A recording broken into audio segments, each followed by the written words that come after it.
Hallo und herzlich willkommen zu einer neuen Folge Bike Ergonomics, dem Vlog rund um das gesunde und komfortable Radfahren.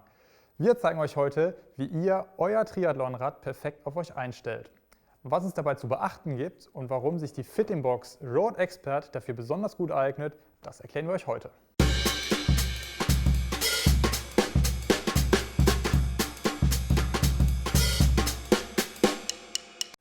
Triathlon wird immer populärer und dabei sehen die Triathlon-Räder immer mehr aus wie Raumschiffe.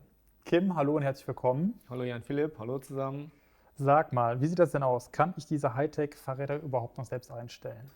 Also es ist nicht so ganz einfach, aber dafür machen wir ja heute die Episode und dann schaffen wir das auch. Davon gehe ich fest aus. Gut, man sieht auf den ersten Blick, der Sattel ist deutlich höher als der Lenker. Das heißt, so ein Triathlonrad ist natürlich nicht so bequem wie ein Sofa oder wie ein Cityrad.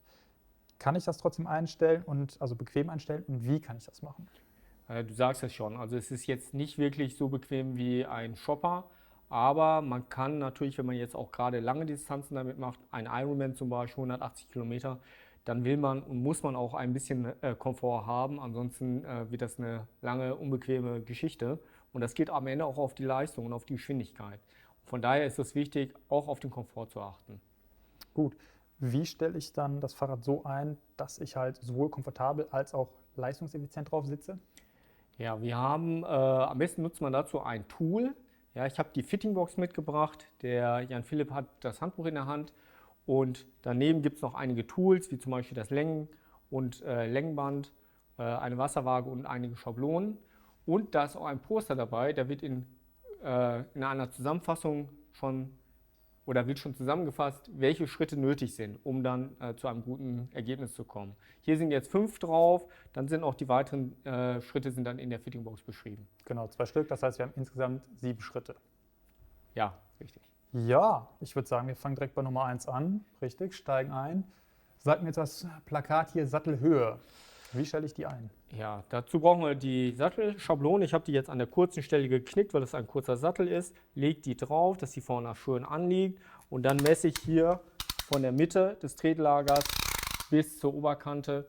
Und ich messe dann weit vorne hier bei -2 und habe dann einen Wert von 65 cm. Und das wäre jetzt nicht dein Wert, sondern das wäre dann meine Höhe und würde dann entsprechend den Sattel noch ein bisschen nachstellen. Den entsprechenden Wert kann man dann nachschauen. Das ist immer proportional zu der Innenbeinlänge. Gutes Stichwort. Wie ihr eure Innenbeinlänge bestimmen könnt, das haben wir schon in einer anderen Episode behandelt. Wir verlinken die euch einfach hier oben. Könnt ihr gerne mal gucken. Gucken ist besser als klucken. So, ich würde sagen, wir machen weiter. Was gibt es noch zu beachten bei der Sattelhöhe?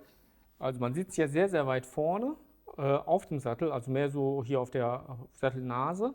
Und von daher, hier an der Seite ist ja eine Skala. Von daher messe ich hier bei -2, also auch entsprechend weit vorne, weil ich sonst zu niedrig sitzen würde. Okay, gut. Dann haben wir diese Sattelschablone. Mit der kann ich aber nicht nur die Sattelhöhe einstellen, sondern ich kann noch was einstellen, richtig? Stichwort American Position. Ja, also der zweite Schritt ist jetzt erstmal die Neigung. Und dazu kann man hier die Winkelschablone mit der Wasserwaage nehmen. Und ich empfehle, den Sattel vorne in der Grundposition schon etwas runter zu neigen, etwa 5 Grad. Hier habe ich die 5 Grad abgebildet, kann jetzt hier die Wasserwaage schon mal positionieren und schaue dann, dass wenn ich die jetzt hier drauf lege, dass das einigermaßen im Lot ist. Man sieht, das ist etwas weniger. Ja, ich muss das ein bisschen kippen. Ich würde vielleicht sogar den Sattel hier noch ein bisschen mehr absenken. Wenn man vorne Druck verspürt und der ist ziemlich stark, dann kann man stärker absenken. Wenn man das Gefühl hat, man rutscht nach vorne, dann kann das so stehen, wie es jetzt etwa steht, nur mit einer leichten Neigung. Okay, also Sattelneigung ist der zweite Punkt. Aber jetzt kommen wir zur American Position, Jetzt oder? kommen wir zur American Position. Sehr gut. Was ist das und was muss ich dabei beachten? Ja, der Sattel steht sehr, sehr weit vorne. Dadurch habe ich eine etwas kopflastige Position. Das führt dazu, dass ich sehr aerodynamisch sitzen kann und gleichzeitig noch treten kann. Das wäre ein Problem, wenn ich jetzt klassisch wie beim Rennrad sehr weit hinten sitzen würde. Man sieht das jetzt hier, beim klassischen Rennrad ist der Sattel relativ weit hinter dem Tretlager Der Nachsitz ist also relativ groß.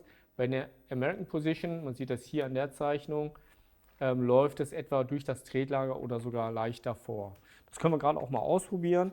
Ich nehme hier dafür einfach das Lot, halte es mal hier dran, vorne an die Sattelnase, an die Schablone und ich sehe jetzt sogar, dass ich hier leicht vor dem Tretlager bin und dadurch kann ich halt sehr, sehr aggressiv, aber trotzdem noch einigermaßen komfortabel sitzen.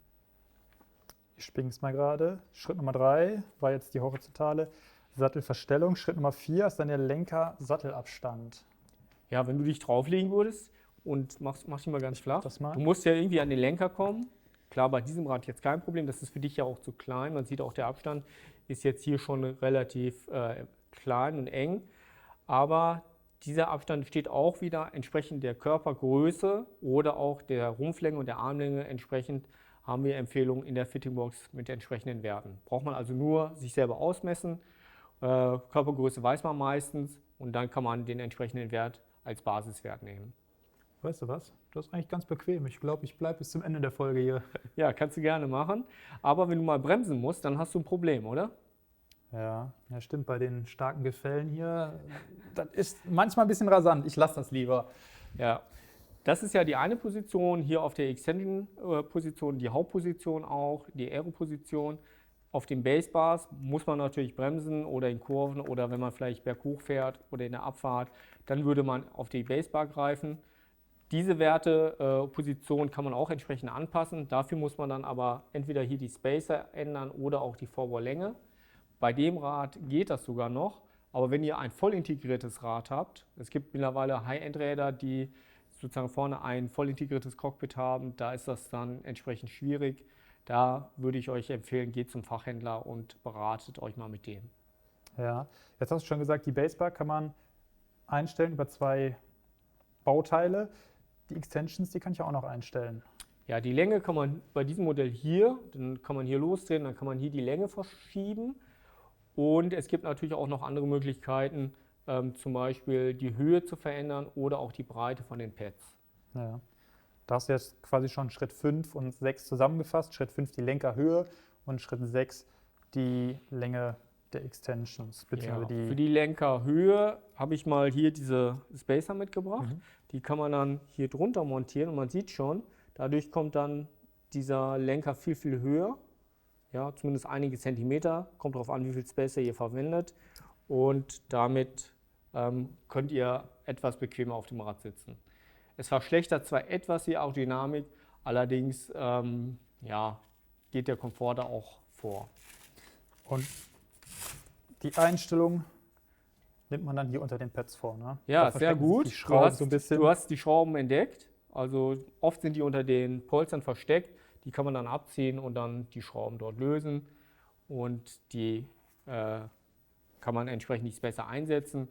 Wenn ihr euch da unsicher fühlt, geht einfach zum Händler und lasst es dort durchführen. Sind wir sogar durch mit dem Lenker?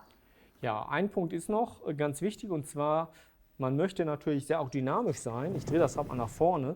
Das heißt, die Stirnfläche sollte möglichst klein sein. Dafür nimmt man die Arme eng zusammen. Wenn die Arme allerdings zu eng sind, dann kriegt man sehr viel Spannung in den Schultern. Das ist ein Problem. Auch der Nacken leidet darunter. Deswegen würde ich auch da empfehlen, schaut mal in die Werte der Fittingbox. Dort haben wir entsprechende Empfehlungen gegeben, abhängig von der Schulterbreite oder auch von der Erfahrung. Ja, teilweise liegt man ja schon doch sehr aggressiv auf dem Fahrrad, ne? Auf so einem Zeitfahrrad. Oder ja, manchmal ist es auch nicht schneller, wenn man sehr, sehr eng ist und man zum Beispiel Schlangenlinien fährt bei Seitenwind, dann verliert man auch Geschwindigkeit, obwohl es ja eigentlich aerodynamischer sein soll. Ja, gut. Wir sind mit dem Lenker durch. Fehlt noch ein Punkt, Schritt Nummer 6, die Pedaleinstellung. Ja, der letzte und 7. Schritt ist natürlich auch, wie stellt man das Glied ein. Das ist natürlich sehr wichtig, weil das bestimmt eure Power auf dem Pedal. Dafür sollte man entsprechend auch die Schablonen benutzen, damit die Position richtig ist. Man kann einmal hier diese Schablone benutzen, um zu schauen, ob das Glied weit genug vorne oder in der richtigen Position vorne und hinten ist. Oder man benutzt hier dieses Tool, das ist separat erhältlich und dort kann man dann das Glied sehr fein einstellen. Du hast es schon gesagt, ich habe eben einen kleinen Fehler gemacht. Das ist natürlich Schritt Nummer 7. Schritt Nummer 6 war die Cockpit-Einstellung, also die Winkeleinstellung. Ja, habe ich ein bisschen gepennt, ne? Eine Sache noch hierzu, dazu haben wir auch schon eine Episode gemacht. Wenn ihr das mal genau wissen wollt, wie man das macht, schaut einfach mal rein. Verlinken wir euch auch einfach hier oben. Genau, klickt euch gerne mal durch. Ja, wir haben den Sattel, wir haben den Lenker, wir haben die Pedale. Fehlt noch irgendwas? Vielleicht noch ein Tipp von mir. Wenn ihr die Cleats beim Triathlon einstellt, macht die Platte etwas weiter zurück, weil das entlastet eure Wade und die Achillessehne und das merkt ihr wirklich beim Laufen, dann seid ihr wirklich schneller im Ziel. Vielen Dank, Kim. Kleiner Side-Fact. Wusstest du eigentlich, wo wir beim Thema Triathlon sind? Jan Frodeno, gebürtiger Kölner, 1,94 groß, 75 Kilo schwer. Jan Philipp, 1,94 groß, 75 Kilo schwer. Ja, dann würde ich sagen, mit der richtigen Einstellung, Hawaii kann kommen, oder? Da kann der gute Frodo mal einpacken, ne? Also ich komme damit nach Hawaii. Ja, bist mein persönlicher Bikefitter, ne? Auf jeden Fall, dann trinken wir ein paar Caipirinha. Kriegen wir hin. Wir melden uns dann von Hawaii nochmal zurück, wenn es soweit sein sollte. Ansonsten hoffen wir natürlich, dass euch das Video gefallen hat. Wir hoffen auch, dass wir uns, falls wir uns nicht von Hawaii melden, im nächsten Video hier aus dem Studio wiedersehen. Ja, falls ihr noch Ideen, Fragen oder Anregungen habt, schreibt sie wie immer gerne unten in die Kommentare oder als E-Mail an info@bikeergonomics.com. Und ansonsten gehen wir jetzt ein Eis essen vor dem Caipirinha. Ne? Lassen wir uns gut gehen. Macht ihr das auch? Ansonsten setzt euch aufs Fahrrad, fahrt schön. Das Wetter ist Bombe jetzt momentan. In diesem Sinne, wir sehen uns beim nächsten Mal. Bleibt gesund. Ciao. Bis bald und bleibt uns treu.